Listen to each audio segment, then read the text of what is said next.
Assalomu alaykum vatandoshlar. Mana biz yana navbatdagi darvozamizni o'z joyiga olib kelib ustunovka qilib berdik. Bu darvozamizni Farg'ona viloyati Bog'dod tumani Bordon qishlog'iga olib kelib ustunovka qilib berdik. Bu darvozamizni razmeriga keladigan bo'lsak, darvozamizni eni 355 cm, bo'yi 385 cm. Darvozamiz 340 cm dan pasti ochiladi, tepasiga ochilmaydigan qilib paramon qilib berganmiz.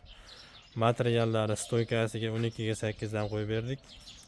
Profiliga keladigan bo'lsak, profili 6 ga 4, qariligi 1,5 stenkada.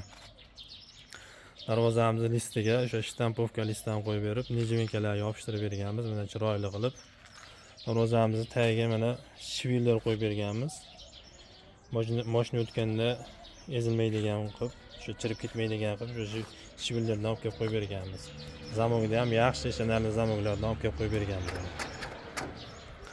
Bu darvozamizni 1 kvadrat metrini 700 ming so'mdan o'rnatib berdik, olib kelib o'rnatib berdik.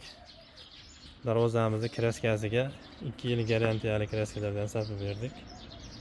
Kimga shunaqangi darvoza kerak bo'lsa, ekrandagi nomerlarga aloqaga chiqaverasizlar. Darvozani o'rnatib beramiz. O'lchab O'zbekiston bo'ylab xizmat ko'rsatamiz. Kanalda yangilar obuna bo'lib qo'yasizlar, sog' bo'lasizlar, salomat bo'lasizlar.